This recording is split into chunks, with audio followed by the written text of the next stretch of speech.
মানসিক সুস্থতার ব্যাপার নিয়ে আমরা মোটেও উদ্বিগ্ন নই। আমরা সবসময় চিন্তা করি আমাদের শারীরিক অসুস্থতা নিয়ে, কিন্তু আমরা যে মানসিকভাবে অসুস্থ হইতে পারি তা আমাদের ধর্তব্যে আসে না। কিন্তু বিষয়টা ঠিক তার বিপরীত, অর্থাৎ আপনার যে কোনো রোগেরই মূল উৎস হলো মানসিক অসুস্থতা। এখন মানসিক অসুস্থতা কিভাবে তৈরি হয়? মানসিক অস্থিরতা, দুশ্চিন্তা, মানসিক আঘাত, আতঙ্ক, ভয়, অনিশ্চয়তা, অস্বাভাবিকতা, অনুকূল পরিবেশ থেকে প্রতিকূল পরিবেশে অবস্থান, বৈরিতা, সমস্ত কিছুই একটা মানুষকে মানসিকভাবে অসুস্থ করে তোলে। মানসিক অসুস্থতার অন্যতম প্রধান কারণ হলো ভালোবাসার অপূর্ণতা। সেটা হতে পারে বাবা মার নিকট হতে, ভাই বোন, প্রতিবেশী। অর্থাৎ আমরা যত কম মানুষের সাথে মিশবো, যত কম ভালোবাসা পাবো, ততই আমরা মানসিকভাবে অসুস্থ হয়ে উঠব। কিন্তু এই বাস্তবতাটাকে আমরা বর্তমান আর্থসামাজিক প্রেক্ষাপটে মোটেও ধরতে পারি না। আমরা অন্ধভাবে চলি, ভূমিকায় অভিভূত হয়ে থাকি। সুতরাং অন্ধ অহমিকা, অহংকার, নিজেকে সৎ করা ইত্যাকার বিষয়গুলো এখন আমাদের সমাজের প্রধান অনুষঙ্গ হয়ে দাঁড়িয়েছে। সামাজিকভাবে কে কার থেকে বড়, এটাই আজকে আমাদের প্রতিযোগিতার মূল প্রতিপাদ্য বিষয়। যেমন উদাহরণ দেওয়া যায়, একটা পরিবারে দুজন ভাই আছে, একজন ছোট একজন বড়। বড় ভাই সে কত বড় এই প্রতিযোগিতায় লিপ্ত, সে কিন্তু কখনোই চিন্তা করে না আল্লাহ তাকে বড় করেই পাঠিয়েছে, ছোট ভাই সম্মানিত করে আমাকে দিতে পাঠিয়েছে। সুতরাং তাকে সে জন্মগতভাবেই সম্মানিত, তাকে নতুন করে সম্মানিত অর্জন করার প্রয়োজন নেই, শুধু ওটা ধরে রাখতে হবে। আবার ছোট ভাইকে চিন্তা করতে হবে যে সবসময় সম্মানের ভিতরেই সব শান্তি নিহিত। অনেক সময় স্নেহের ভিতরেও, স্নেহ মায়া মমতার ভিতরেও মূল জীবনের নির্যাস লুকিয়ে থাকে। একটা ছেলে দেখা যাচ্ছে যে তার 100 বছরের বৃদ্ধ পিতার কোলে গিয়ে তার 70 বছর বয়সে বা 75 বছর বয়সে গিয়েও বৃদ্ধ পিতার কোলে সে আশ্রয় গ্রহণ খুঁজে। কিসের আশ্রয়? একটা বাবা হলো একটা ছায়ার মতো, সে বিছানায় পড়ে আছে, তারপরেও ছায়ার মতো সে স্নেহ ছায়া খুঁজে, ভালোবাসা খুঁজে। এটাই তাকে ঠিক ছোট যে তাকে এটাই চিন্তা করতে হবে যে আমার বড় ভাই যিনি, তাকে সম্মান করা, তার কাছে নিজেকে নমনীয়ভাবে উপস্থাপন করার ভিতরেই তার জীবনের চরম মাহাত্ম্য।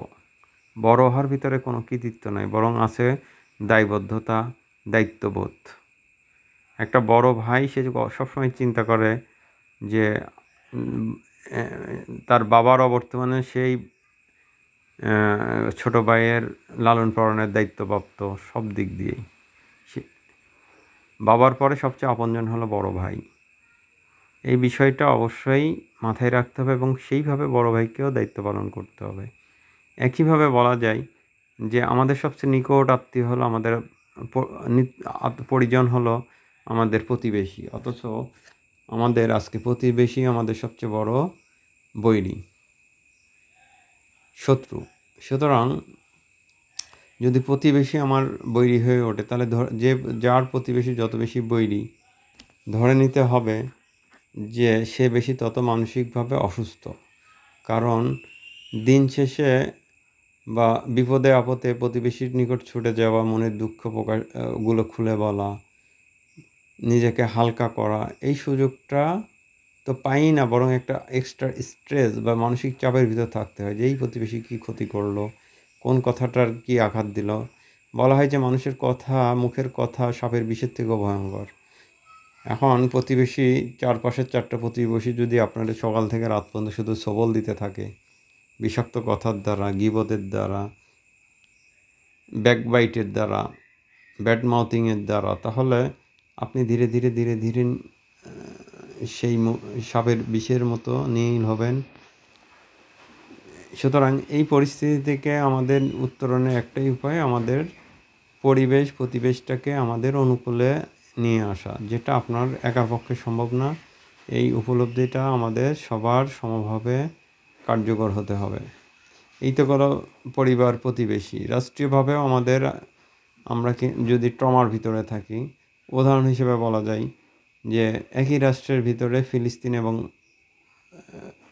মুসলমান এবং ইহুদি দুইটা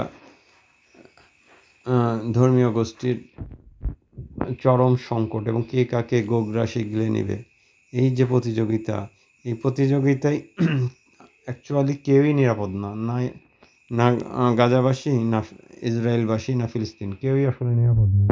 এটা একটা উদাহরণ। ঠিক একইভাবে যে আমাদের পার্শ্ববর্তী দেশ হলো ভারত, আর আমরা অপেক্ষাকৃত ক্ষুদ্র রাষ্ট্র বাংলাদেশ, আমাদের পাশে রয়েছে মায়ানমার। আবার একসময় আমরা পাকিস্তানের একই রাষ্ট্রের অন্তর্ভুক্ত ছিলাম। আবার বৃহত্তর কনটেক্সটে একসময় আমরা পাকিস্তান, ভারত, বাংলাদেশ একই দেশের অন্তর্ভুক্ত ছিলাম। সুতরাং আমাদের পাশে যে এত বড় একটা দেশ আছে, 140 কোটি বা তারও বেশি জনসংখ্যার, এটাকে আমাদের একটা সৌভাগ্য হিসেবে গ্রহণ করতে হবে।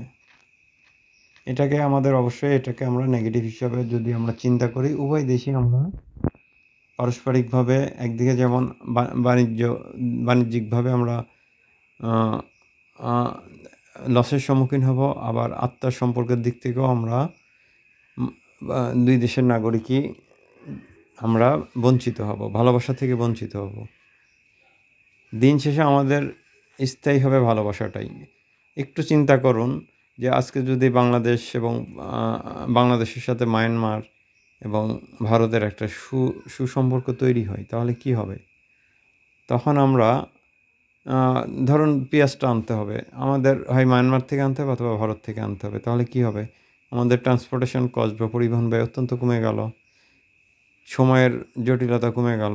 কিন্তু এইটাই যদি আমরা পৃথিবীর দূর দূরান্ত থেকে আনতে যাই, রাশিয়া বা আরও দূরবর্তী স্থান থেকে, তাহলে এটা আমাদের জন্য অত্যন্ত ব্যয়বহুল হলো। পাশাপাশি টেকনোলজি, ইনোভেশন, বিভিন্ন কিছু আমি নিজেও খেয়াল করে দেখছি যে বাংলাদেশের মানুষ যেমন ইন্ডিয়ান কৃষি বা কৃষির দ্বারা অনুপ্রাণিত বা ফার্মিংয়ের দ্বারা অনুপ্রাণিত, একইভাবে বাংলাদেশকেও ক্ষুদ্র একটা দেশ হলেও ইন্ডিয়ানরা, বিশেষ করে পশ্চিমবঙ্গ, যথেষ্ট অনুসরণ করে। সুতরাং এই যে পারস্পরিক লেনদেনটা, এটাকে আমাদের উন্নততর করতে হবে। তাহলে উভয় দেশের জনগোষ্ঠীর মানসিক স্বাস্থ্যের একটা সুন্দর বিকাশ ঘটবে। এই বিষয়টি আমাদের অত্যন্ত গুরুত্বপূর্ণ। সুতরাং এটা তাহলে আমরা দেখলাম যে সমাজ, পরিবারের বাইরেও রাষ্ট্র আমাদের মানসিক স্বাস্থ্যের জন্য একটা গুরুত্বপূর্ণ। সর্বশেষে আমরা যেটা চিন্তা করব যে আমরা পৃথিবীটাকে একটা গ্রাম হিসেবে চিন্তা করবো, যে আমরা একই গ্রামের সদস্য। আপনারা চিন্তা করে দেখুন যে আমি যদি আজকে বাংলাদেশে না জন্মে আমি যদি আজকে চীনে জন্মাইতাম, তাহলে আমি কিন্তু চীনের নাগরিক হইতাম। সুতরাং চীনের আমরা একটা জিনিস চিন্তা করবো, যেমন চীনের নাগরিকের দৈহিক গঠন, জাপানের নাগরিকের দৈহিক গঠন, আমেরিকা, সৌদি আরব বা সারা বিশ্বের রাশিয়া, প্রত্যেকের বা আফ্রিকান দেশগুলো, প্রত্যেকের শারীরিক বৈশিষ্ট্য, ভাষাগত বৈচিত্র্য, সমস্ত কিছু, এই বৈচিত্র্যের মধ্যেই আমাদের আনন্দ খুঁজতে হবে। আমরা ভাবব যে আমরা বিশ্ব মানবতায় বিশ্বাসী। সুতরাং কোনো ধরনের বৈরিতা আমাদের অন্তরে পোষণ করা, এটা আমাদের নিজেদের মানসিক স্বাস্থ্যের জন্য অত্যন্ত ঝুঁকিপূর্ণ। সুতরাং এই বিষয়টাও আমাদের জন্য গুরুত্বপূর্ণ। সুতরাং আমরা এই পুরো পৃথিবীটাই আমাদের পাঠশালা, এই পৃথিবীটাই আমাদের বিনোদন। এই চিন্তা করব, আমরা পৃথিবীর যে প্রান্তেই থাকি প্রত্যেককে আপন করে নেব, এবং এটাও আমাদের এই বিষয়টা অবশ্যই আপনারা মাথায় রাখবেন যে আমরা যেখানেই থাকি, যে দেশেই জন্মগ্রহণ করি, আমাদেরকে সৃষ্টি করেছেন শুধুমাত্র একজনই, এবং তিনিও চান যেন আমরা পৃথিবীতে মিলেমিশে থাকি। সুতরাং যিনি আমাদের সৃষ্টি করছেন তার আমি এখানে কোনো স্পেসিফিক ধর্মের ব্যাপারে কথা বলবো না, যাতে যার যার যার যার ধর্ম তার তার। সুতরাং যে ধর্মেই থাকুন, মানুষ হিসাবে সবাইকে শ্রদ্ধা করতে হবে, ভালোবাসতে হবে, এবং কোনো রকম দ্বন্দ্ব, সংঘাত, যুদ্ধ সব কিছু আমাদের পরিহার করতে হবে। আমরা এই পৃথিবীটাকে একটা সুন্দর বাসযোগ্য করে তুলব। অন্যথায় আপনার পৃথিবীর এখন পারমাণবিক অস্ত্রের পৃথিবীতে একটা পারমাণবিক বোমার বিস্ফোরণের রেডিয়েশন পৃথিবীর এই প্রান্ত থেকে ও প্রান্তে চলে যাবে। সুতরাং আমরা কেউই সুস্থ স্বাভাবিকভাবে বাঁচতে পারবো না। তেলের মূল্যের উত্থান বাংলাদেশের গ্রামে পর্যন্ত গিয়ে পৌঁছায়। একটা চিপসের প্যাকেট বা আলু, সরিষার তেল সব কিছুর উপরে গিয়ে তার একটা প্রভাব পড়ে, কারণ ট্রান্সপোর্টেশন কস্টটা বেড়ে যায়, যার ফলে দ্রব্যমূল্য বেড়ে যায়। সুতরাং এই বিষয়গুলো আমাদের চিন্তা করতে হবে যে স্ট্যাটাস কো বা স্থিতি অবস্থা বজায় রাখাটা এটা সবার জন্যই অপরিহার্য।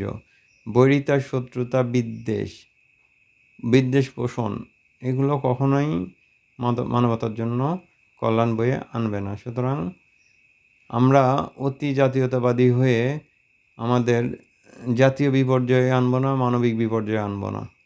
অতি জাতীয়তাবাদী বর্তমান পৃথিবীতে সবচেয়ে বেশি মানবিক বিপর্যয় ডেকে এনেছে।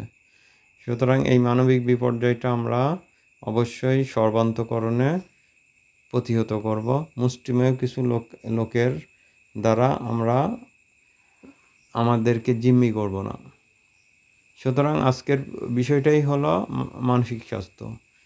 মানসিক স্বাস্থ্য ছাড়া আপনি কখনোই দৈহিকভাবে সুস্থতা অর্জন করতে পারবেন না, শান্তিপূর্ণ জীবনযাপন করবেন না। আমরা যদি একটু রিক্যাপ করি, দেখব যে আসলে আমাদের হয়তো আমরা সামাজিক বা বিশ্ব পরিস্থিতি নিয়ে অনেক বেশি উদ্বিগ্ন, কিন্তু আমাদের মূল প্রবলেমটাই তৈরি হচ্ছে আমাদের ঘরের ভিতরে।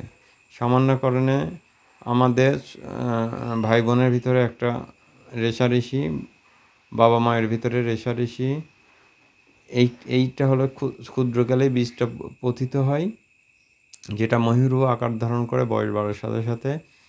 মানুষ যত বড় হয়, যত বয়স বাড়ে, বিদ্বেষটাও তত বৃদ্ধ হয়, বয়স বাড়ে। ঘৃণাটাও বয়স বাড়ে, একসময় মুখ দেখা দেখি বন্ধ হয়। অথচ একটা পরিবারে যদি 3 জন বা 5 জন ভাই বোন থাকে, প্রত্যেকের জন্য আলাদাভাবে মানসিক স্বাস্থ্যের একটা টনিক। এর ভিতরে যদি কারোর সাথে কারোর বিদ্বেষ হয়, পুরো পরিবারটাই কলুষিত হয়ে ওঠে, পুরো পরিবারের নেক্সট জেনারেশনগুলো কলুষিত হয়ে যায়। বলা হয় যে 1 মণ দুধের ভিতরে 1 ছটাক চুনাই যথেষ্ট। পরিবারের সামান্য বিদ্বেষী জেনারেশন ধ্বংস করে দেয়। একটা পরিবার যখন ধ্বংস হয়ে যাবে, মানসিক স্বাস্থ্য যখন নষ্ট হয়ে যাবে, তখন একটা সমাজ ধ্বংস হবে, একটা রাষ্ট্র ধ্বংস হবে, পুরো বিশ্বটাই ধ্বংস হবে। সুতরাং আসুন আমরা আমাদের মূলে ফিরে যাই। এই বাংলাদেশেই চিন্তা করুন, আজ থেকে 30 বা 40 বছর আগে 51টি পরিবার ছিল, এখন যেটা অকল্পনীয় একটা ব্যাপার। বিষয়টা আমরা অত্যন্ত গুরুত্বের সাথে ভাববো। সবাইকে ধন্যবাদ।